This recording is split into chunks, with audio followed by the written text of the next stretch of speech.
वाला को चौसीमा Vaishali recording studio चकासन।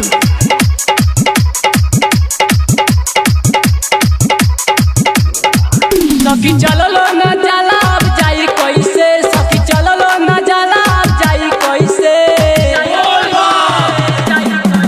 सखी चलो न जाला अब जाई कैसे, सखी चलो न जाला अब जाई कैसे, बोले बाबा के जलवा चढ़ाई कैसे, बोले बाबा के जलवा चढ़ाई कैसे, बोले बाबा के जलवा चढ़ाई कैसे।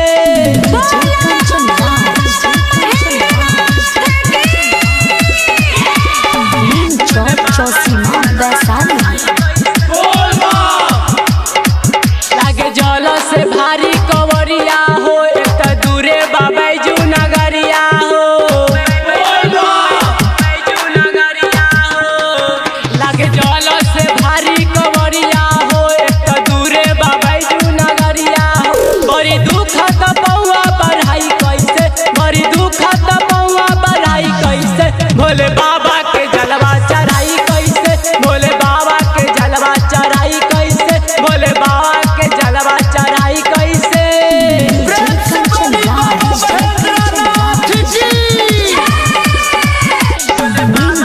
चौसीमा वैशाली चलो जाता नसिया पहरिया हो, सखी दुखत बड़ी कमरिया हो,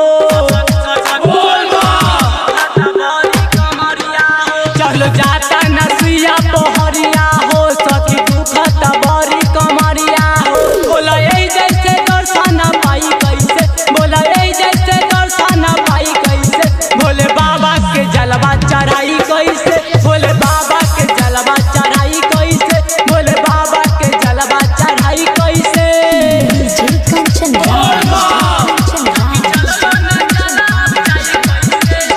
चौसीमा वैशाली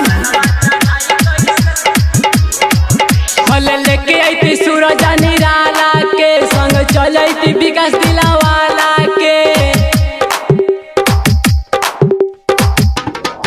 भले लेके आईती सूरज निराला के संग चलती विकास दिलावाला के, मनीष देवरो के फोन लगाई कैसे, राहुल देवरो के फोन लगाई कैसे, बोले बाबा के जलवा चढ़ाई कैसे।